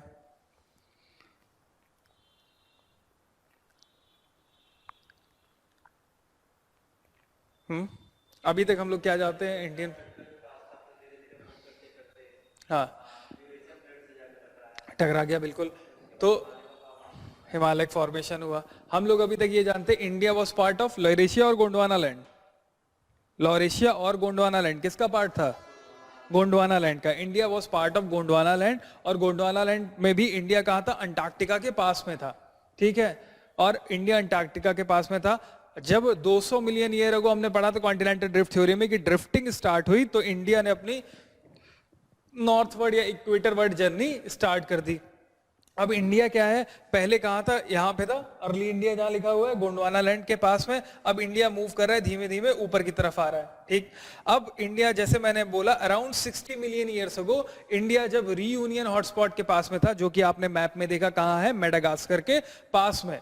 मेडागास्कर के ईस्ट में जब आप देख रहे हैं तो आपको क्या दिख रहा है? Reunion hotspot. तो इंडिया जब वहां पर था, वहां पे क्या हुआ? हॉटस्पॉट वोल्केनिज्म की वजह से इंडिया के इस वाले पार्ट पे, in this part of India there is volcanic eruption.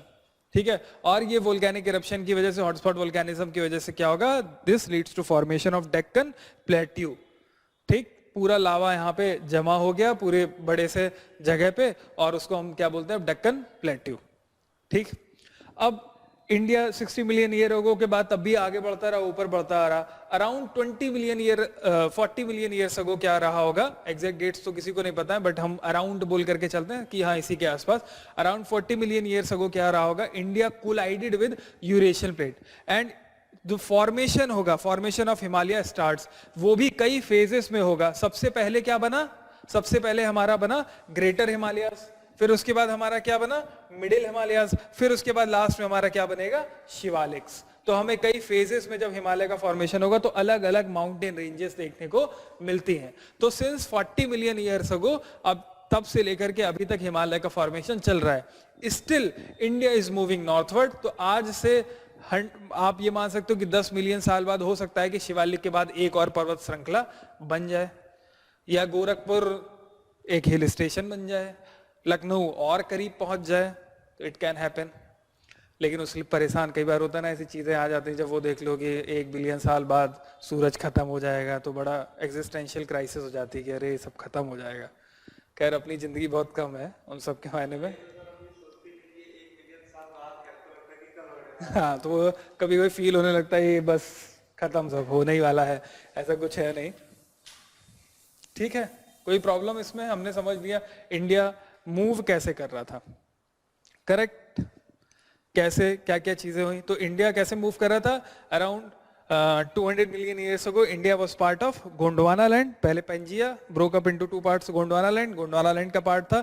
फिर इंडिया ने क्या किया, अपनी नॉर्थवर्ड जर्नी शुरू की, ड्रिफ्टिंग स्टार्ट की। अराउंड 60 मिलियन ईयर्स अगो क्या रहा होगा, इंडिया में डेक्कन प्लेट्यू के पास में रीयूनियन हॉटस्पॉट की वजह से वोल्केनिक इरप्शन, ठीक है, और उस वोल्केनिक इरप्शन की वजह से क्या बना, डेक्कन प्लेट्यू। ठीक, फिर इंडिया जो है आगे की तरफ बढ़ता चला गया, और जैसे जैसे आगे इंडिया जाता जा रहा है तो और क्या बनेगा, 40 million years ago, around 40 million years ago India collided with Eurasian plate and the formation of Himalayas start। पहले क्या फॉर्म होगा, ग्रेटर हिमालय, फिर मिडिल हिमालय, फिर लास्ट में शिवालिक। ठीक, ये पैरेलल रेंजेस फॉर्म होंगे, करेक्ट। अब अगर जैसे देखोगे इंडिया में, अगर इंडिया की हम लोग बात करें तो कहने से इसको हम लोग इस तरीके से समझ सकते हैं कि पहले पेंजिया था, ये पेंजिया 2 पार्ट्स में डिवाइड हुआ, नीचे वाला पार्ट जैसे इंडिया था, इंडिया ने क्या किया, मूव करना शुरू किया अब यूरेशिया की तरफ। थोड़ा सा और डेप्थ में चले जाते हैं इसमें, इंडिया ने मूव करना शुरू किया यूरेशिया की तरफ। बीच में हमें क्या दिखाई दे रहा था, टेथियस सी। अब जब इंडिया मूव कर रहा है यूरेशिया की तरफ, बीच में टेथियस सी है, तो ये जो टेथियस सी है ये भी गायब हुआ होगा, डिस्ट्रक्ट हुआ होगा। डिस्ट्रक्शन का मतलब कन्वर्जेंस हुआ होगा। कन्वर्जेंस कहाँ हुआ, ये जो टेथियस सी था इट इज स्लाइड बाद मतलब सबडक्ट हुआ, कहाँ पे, यूरेशिया के नीचे। ठीक, जैसे जैसे इंडिया आगे बढ़ रहा था टेथियस जो है वो धीमे धीमे सबडक्ट हो रहा था यूरेशिया के नीचे। तो उस टाइम पे यहाँ पे क्या होगा, फोल्ड माउंटेन्स भी बने होंगे, क्योंकि जब भी हम देखते हैं कॉन्टिनेंट ओशन कन्वर्जेंस तो वहां पे फोल्ड माउंटेन बनते हैं, जैसे कि एंडीज बना हुआ है, और यहाँ पे वोल्केनिक इरप्शन भी हुआ होगा। ठीक, फिर बाद में जब इंडिया टेथियस पूरी तरीके से खत्म हो गया यहाँ से, और इंडिया जो है आकर के यूरेशिया से टकरा गया, तो नए माउंटेन रेंजेस बने होंगे, and those new mountain ranges are Himalayas. और जो पुराने फोल्ड माउंटेन रेंजेस हैं उनको आज हम किस नाम से जानते हैं, ट्रांस हिमालयन रेंजेस। सुना पढ़ा है trans Himalaya? Trans Himalayan ranges कौन कौन से हैं, लद्दाख, जंस्कर, काराकोरम, करेक्ट, वो क्या है, ट्रांस हिमालय, ग्रेटर हिमालय से और ऊपर है। ठीक, अभी हम लोग इंडियन ज्योग्राफी में पढ़ेंगे भी अगर नहीं याद आ रहा है तो। हाँ, उसी वोल्केनिज्म से, देखो इसके एग्जैक्ट वो नहीं है, लेकिन हाँ जब इंडिया आकर के टकराया तो बीच वाला जो पार्ट था वो अपलिफ्ट हुआ बिकॉज ऑफ द फोल्डिंग, और उस अपलिफ्टमेंट की वजह से तिब्बत प्लेट्यू। काराकोरम में वोल्केनिज्म के एग्जांपल्स मिलते हैं, क्योंकि काराकोरम का मतलब ही होता है ब्लैक रॉक, और ब्लैक रॉक वोल्केनिज्म, कारा, समझ रहे हो, काराकोरम काला, तो वो वहां पे वोल्केनिज्म के एग्जांपल्स हैं। और Tibet is intermountain plateau, 2 mountains के बीच में एक प्लेट्यू है। इसी तरीके के इंटरमाउंटेन प्लेट्यू मैंने आपको साउथ अमेरिका में भी बताए थे कि बोलिविया में लापाज जो है कैपिटल उनकी, वो कहाँ है, इंटरमाउंटेन प्लेट्यू पे। सिमिलैरिटी देख रहे हो क्या चीजें हुई थी। पहले क्या हुआ कि इंडिया, यूरेशिया, टेथियस और इंडिया, टेथियस सबडक्ट हो रहा था यूरेशिया के नीचे, और वहां पे क्या बने, फोल्ड माउंटेन्स बने, जिनको हम लोग ट्रांस हिमालयन रेंजेस के नाम से जानते हैं। फिर उसके बाद टेथियस सी खत्म हो गया। क्या मैं इसको सी क्लोजर भी बोल सकता हूँ? बिल्कुल बोल सकता हूँ सी क्लोजर। सी क्लोजर हो गया, इंडिया यूरेशिया के साथ में टकरा गया और फिर हिमालयन रेंजेस बनी। Those Himalayan ranges are greater Himalayas, middle Himalayas and Shivalik. Correct. अब ये क्या हो गया ना, थोड़ा ज्यादा डेप्थ में मैंने आपको बता दिया है, अब अंडरस्टैंडिंग थोड़ी अच्छी हो गई होगी, लेकिन लिखेंगे हम बहुत ज्यादा नहीं, बहुत इन शॉर्ट इन चीजों को लिखते हैं। लिख लो, can I say India was part of Gondwana land? तो लिख लो, India was part of Gondwana land around 200 million years ago. India was part of Gondwana land around 200 million years ago.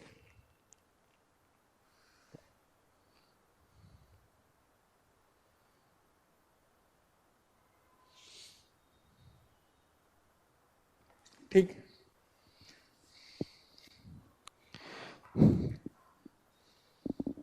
200 million years अगो। फिर सेकंड पॉइंट में लिखना, कैन आई से कि around 200 million year ago ही India started to drift northwards, या India started its journey northward. तो ये वाला point भी लिख लो, around 200 million years ago India started its journey northward. North की तरफ उसने अपनी जर्नी स्टार्ट कर दी।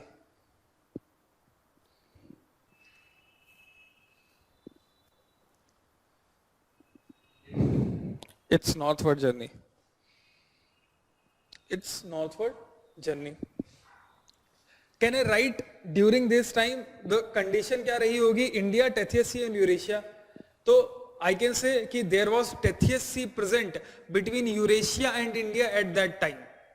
तो ये लाइन भी लिख लो, the Tethys sea, TETHYS, Tethys sea was present between India and Eurasia at that time.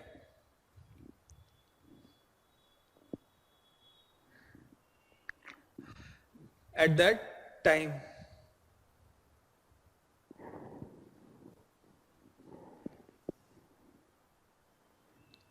क्या नेक्स्ट लाइन में मैं ये लिख सकता हूं कि as India moves northward Tethys sea subducted under Eurasia and leads to the formation of fold mountains called trans Himalayan ranges? लिख लो, as India moves northward Tethys sea subducted, as India moves northward Tethys sea subducted, as India moves northward, Tethys Sea subducted under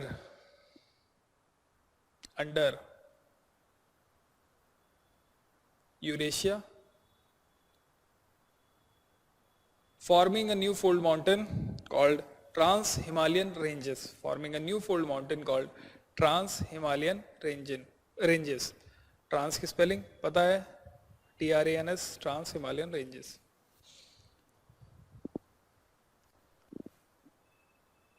trans Himalayan ranges. Done.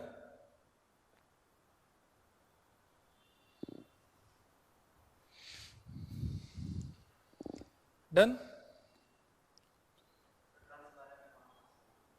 Ladakh, Zanskar, Karakoram,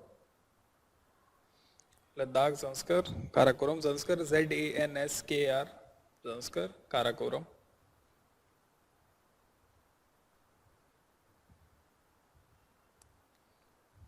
ठीक।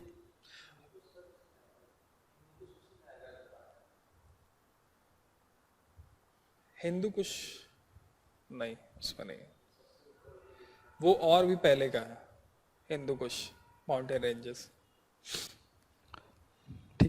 अब इसमें आते हैं दूसरे वाले में, मतलब नेक्स्ट पॉइंट पे। अब क्या हो गया हमारा, ये ट्रांस हिमालयन रेंजेस बन गई, इंडिया जो है नॉर्थवर्ड मूव कर रहा है। आई कैन से अब ये वाला पॉइंट लिख लेते हैं, जब हमारा डेक्कन प्लेट्यू फॉर्म हुआ, तो we can say around 60 million years ago, around 60 million years ago India moved over Reunion hotspot. Around 60 million years ago India moved over Reunion hotspot. क्या आप लोगों को क्रोनोलॉजी क्लियर है? आप क्रोनोलॉजी समझिए। रीयूनियन हॉटस्पॉट,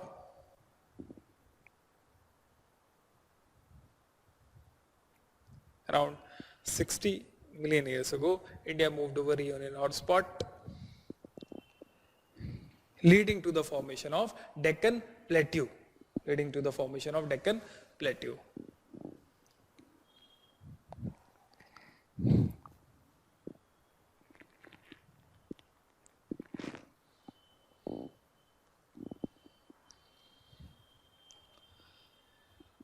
अब क्या मैं, आप लोगों को सी क्लोजर वर्ड भी पता है, बहुत सारे वर्ड्स पता हैं, क्या मैं इसको इस तरीके से फ्रेम कर सकता हूं कि जैसे जैसे इंडिया नॉर्थ की तरफ मूव कर रहा था, it leads to the sea closure.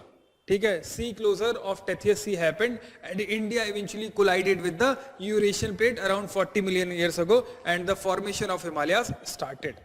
ठीक, तो क्या होगा, India as India moves northward, sea closure happened.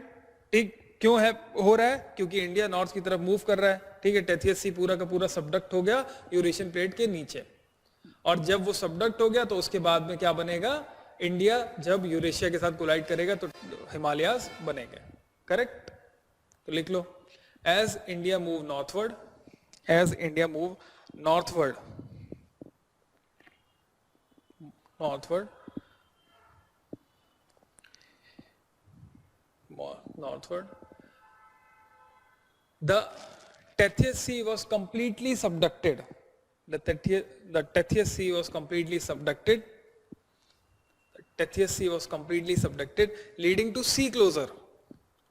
The Tethys Sea was completely subducted, leading to sea closure. And at around sea closure, SEA, sea closure, sea closure, and at around 40 million years ago, and at around 40 million years ago,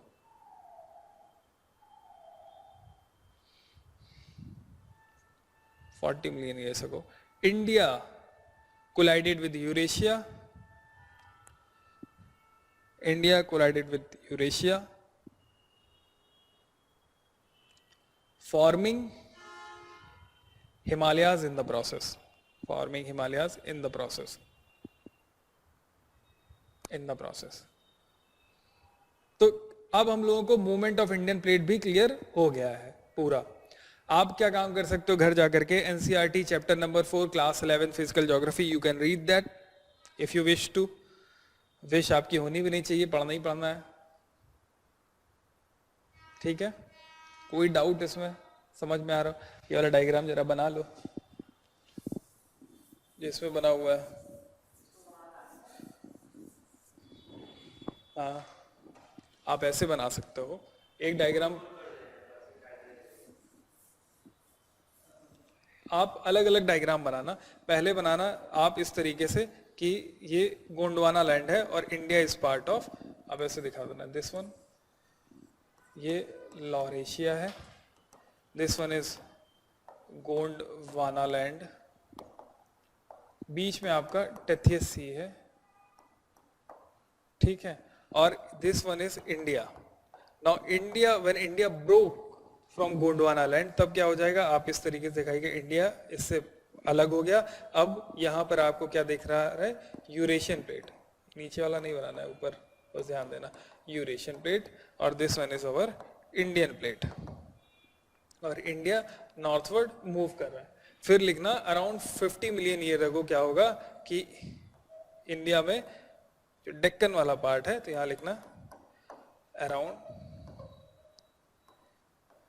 50 million year अगो, 60 लिखा है ना मैंने, 60 लिखो, around 60 million year ago formation of Deccan. फिर next step में जब हम लोग आएंगे तब क्या हो जाएगा कि यूरेशियन प्लेट और इंडियन प्लेट, और यहाँ पर फॉर्मेशन ऑफ हिमालयास.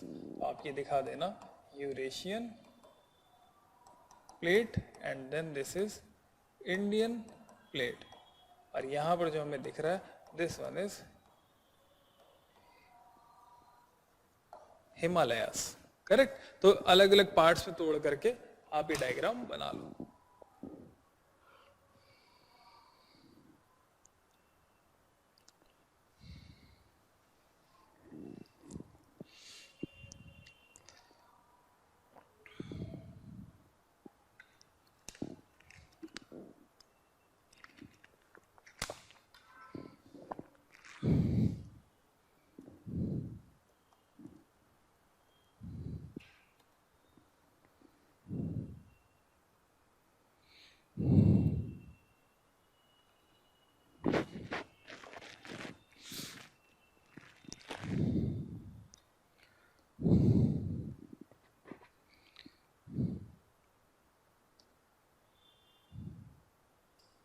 मैं कुछ क्वेश्चंस पढ़ रहा हूँ इंडियन ज्योग्राफी के, आप लोग बताइएगा क्या आप उसे आंसर कर सकते हैं या नहीं।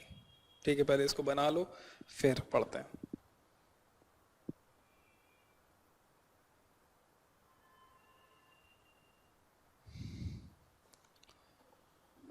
ठीक है, हो गया? Can I read the questions? क्या नहीं समझ में आ रहा है इसमें?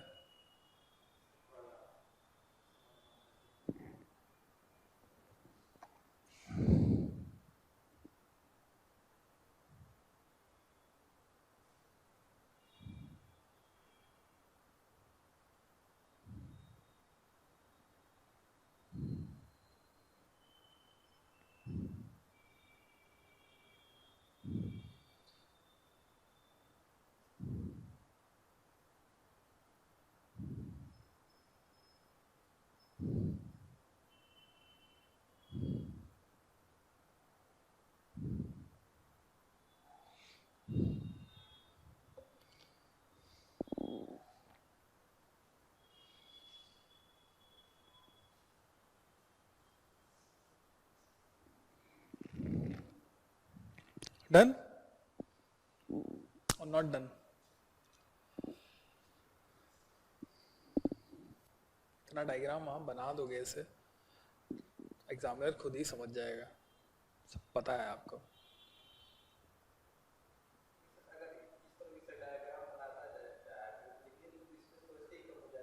हाँ, और फिर क्या करना है, मैंने आपको लिखवाया है पूरा, बट आपको बहुत शॉर्ट में लिखना है, इससे भी कम करके आपको लिखना है। ये मैंने आपको बहुत सारे पॉइंट्स लिखवाए ताकि कॉन्सेप्ट से क्लैरिटी बनी रहे। अब मैं तो आपको ही नहीं कर सकता हूँ कि मैं आपको 150 वर्ड्स में ही लिखवाऊं, मुझे तो आपको ऐसा लिखवाना पड़ेगा आप दोबारा पढ़ो तो पूरी की पूरी पिक्चर क्लियर हो जाए दिमाग में। एग्जामिनर को आपको मान करके चलना कि उसको बहुत कुछ पता है। आप सीधे ये लिखोगे सी क्लोजर ऑफ टेथियस, उसको पता है कि यहाँ टेथियस जो है यूरेशिया के नीचे सबडक्ट हुआ होगा, ये हुआ होगा। आप वहां अपने वर्ड्स को कम कर सकते हैं खुद से, बट अब यहां अगर हम कम लिखवाएंगे तो फिर उससे क्या होता है कि जब आप दोबारा पढ़ोगे तो हो सकता है आप कुछ चीजें भूल जाओ, तो मतलब पूरी की पूरी क्लैरिटी जो है वो नहीं मिलेगी। तो मैं वर्ड्स को कम नहीं कर सकता हूं। एक क्वेश्चन देखते हैं, आप मुझे बताइएगा। क्वेश्चन नंबर 13 ये हम लोग देख चुके थे, 2013 का क्वेश्चन है। What do you understand by theory of continental drift, discuss the prominent evidences in its support. 2013 में यूपीएससी ने पूछा। आगे बढ़ते हैं 2014 में, why are the world's fold mountain system located along the margins of continent, मतलब क्यों सारे के सारे फोल्ड माउंटेन कॉन्टिनेंट के मार्जिन पे लोकेटेड है। आगे लिखता है, bring out the association between fold mountain, earthquake and volcano. Fold mountain, earthquake और वोल्केनो के बीच में क्या रिलेशनशिप है उसके बारे में बताइए। ये हम लोग अभी खैर आगे पढ़ेंगे, फोल्ड माउंटेन, अर्थक्वेक, वोल्केनो। वैसे आप बता भी सकते हो, बताओ। पहले फर्स्ट आंसर करते हैं कि वर्ल्ड के फोल्ड माउंटेन जो है वो मार्जिन पे क्यों है, कॉन्टिनेंट के मार्जिन पे क्यों है?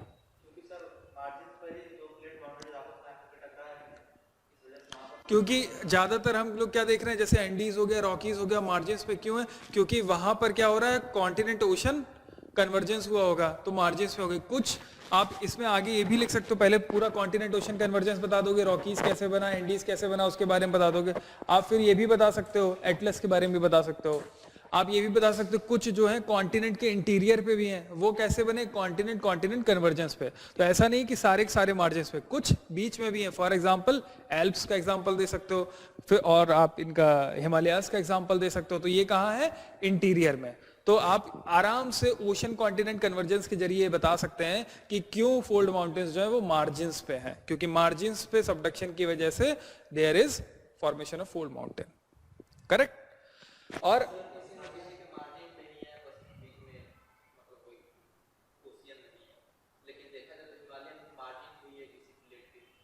ये भी बोल सकते हो बिल्कुल ऑन द, लेकिन इसमें जो क्वेश्चन लिखा था, ये लिखा था मार्जिन ऑफ कॉन्टिनेंट।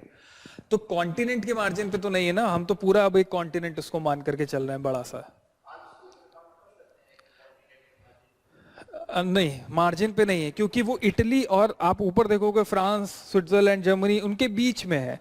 तो हाँ, कॉन्टिनेंट के बीच में है, अंदर है वो, इंटीरियर। यूराल भी बीच में है ना, ये रशिया में, मार्जिन्स पे नहीं है, किनारे की तरफ नहीं है। आप कॉन्टिनेंट की उस डेफिनेशन में बच जाइए कि जो है एशिया अलग, यूरोप अलग। यहाँ हम कॉन्टिनेंट से कॉन्टिनेंटल क्रस्ट की बात कर रहे हैं, ठीक है, तो कॉन्टिनेंटल क्रस्ट के बीच में जब दिखाई देगा तो वो इंटीरियर में हो गया, मार्जिन में कॉन्टिनेंटल क्रस्ट के किनारे।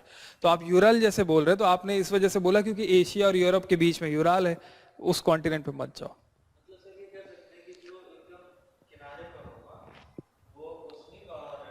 कॉन्टिनेंट के कन्वर्जेंस की वजह, बिल्कुल कह सकते हैं, वो कॉन्टिनेंट कॉन्टिनेंट कन्वर्जेंस की वजह, बिल्कुल सही स्टेटमेंट है। हाँ, वेस्टर्न घाट पे नहीं। अब वेस्टर्न घाट के साथ थोड़ा सा जो है पंगा है, क्योंकि वेस्टर्न घाट आर ब्लॉक माउंटेन्स। ठीक है, वहां क्या हुआ, सबसिडेंस हुआ है। देखने में अभी जैसे आप लग सकते हैं कि हाँ वो भी ऐसे ऐसे, वहां लेकिन कोई सबडक्शन नहीं हो रहा है, कुछ भी नहीं है। वहां क्या हुआ था, सबसिडेंस हुआ था। एक जो जब हम लोगों ने पढ़ा था ना, क्या होता है ये, टेंशन, टेंशन की वजह से क्या होता है, देयर कैन बी सबसिडेंस। तो वहां क्या हुआ, सबसिडेंस हो गया, एक पार्ट जो है वो समुद्र में नीचे चला गया, और दूसरा जो है हॉस्ट ऊपर है, ग्रेबन समुद्र में चला गया। तो हॉस्ट जो है उसको हम लोग क्या बोलेंगे, ब्लॉक माउंटेन। तो western Ghats R block mountain, not fold mountain. हम यहाँ फोल्ड माउंटेन की बात कर रहे हैं। ठीक है, आगे बढ़ते हैं। Bring out the association between global distribution of fold mountain, earthquake and volcano. क्या ये हम बता सकते हैं फोल्ड माउंटेन और अर्थक्वेक क्यों? क्योंकि जहां कहीं भी फोल्ड माउंटेन दिखाई देते हैं वहां पे कॉन्टिनेंट कॉन्टिनेंट कन्वर्जेंस या कॉन्टिनेंट ओशन कन्वर्जेंस हो रहा होता है। अगर कन्वर्जेंस होगा, प्लेट मूव कर रही होंगी, there will be sudden release of energy. Due to sudden release of energy वहां पे हमें अर्थक्वेक्स देखने को मिलेंगे। जहां कहीं भी कॉन्टिनेंट ओशन कन्वर्जेंस हो रहा होगा वहां पे हमें shallow focus, intermediate focus, D focus देखने को मिलेंगे। जहां कहीं कॉन्टिनेंट कॉन्टिनेंट हो रहा होगा वहां हमें शैलो फोकस अर्थक्वेक देखने को मिलेंगे। सब आप पढ़ चुके हो, बस यहाँ लिखना है। अब इन्होंने पूछा वोल्केनोस, तो जहां कहीं भी फोल्ड माउंटेन्स हैं, कॉन्टिनेंट कॉन्टिनेंट कन्वर्जेंस की वजह से बन रहे हैं, वहां पे अर्थक्वेक हो सकते हैं, लेकिन वोल्केनोस नहीं होंगे। क्यों? क्योंकि सबडक्शन नहीं हो रहा है। तो वोल्केनोस कहाँ होंगे? जहां कहीं भी कॉन्टिनेंट ओशन कन्वर्जेंस हो रहा है, सबडक्शन हो रहा है, तो वहां वोल्केनिक इरप्शन भी होगा। फॉर एग्जांपल एंडीज में हमें वोल्केनिक इरप्शन देखने को मिल रहा है। तो फोल्ड माउंटेन बिल्कुल, अगर कॉन्टिनेंट ओशन कन्वर्जेंस हो रहा है तो फोल्ड माउंटेन के साथ में वोल्केनोस अर्थक्वेक दोनों मिलेंगे। कॉन्टिनेंट कॉन्टिनेंट कन्वर्जेंस हो रहा है तो फोल्ड माउंटेन के साथ में आपको सिर्फ और सिर्फ अर्थक्वेक मिलेगा, वोल्केनोस नहीं। क्या इस क्वेश्चन में कुछ भी ऐसा नया था जो आपको ना पता हो? यूपीएससी का 2014 का क्वेश्चन था ये। आगे बढ़ते हैं। Explain the formation of thousand of island in Indonesian and Philippines archipelago. 2014 का क्वेश्चन है, ये क्वेश्चन हम लोग कर चुके हैं।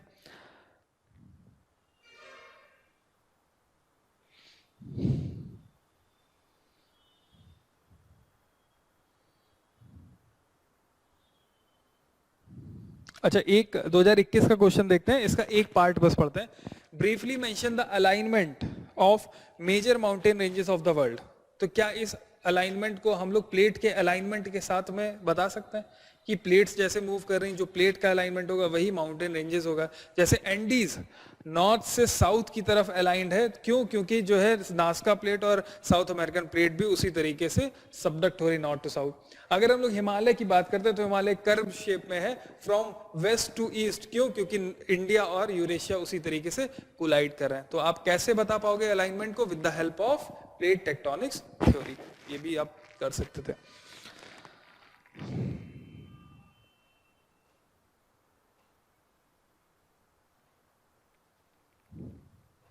ठीक है, हो गया। इतने क्वेश्चन है। अब इसमें देख सकते हो क्वेश्चन जो हम लोगों ने किए हैं, जो हम लोगों ने चीज़ें की हैं, यूपीएससी क्वेश्चन आप लोग आराम से सॉल्व कर सकते हो। अब कहीं कभी पेपर उठा लेना, अगर कुछ नहीं समझ में आता तब मुझसे पूछना, आपको नहीं अगर आ रहा है कि इसको कैसे सॉल्व करना है, इसमें क्या लिखा जाना चाहिए। मेरे हिसाब से you are more than capable of handling all type of question. एक चीज़ रह गई है, Pacific ring of fire, circum Pacific zone, उसको हम लोग करेंगे अभी अर्थक्वेक और वोल्केनो पढ़ने के बाद। क्योंकि जब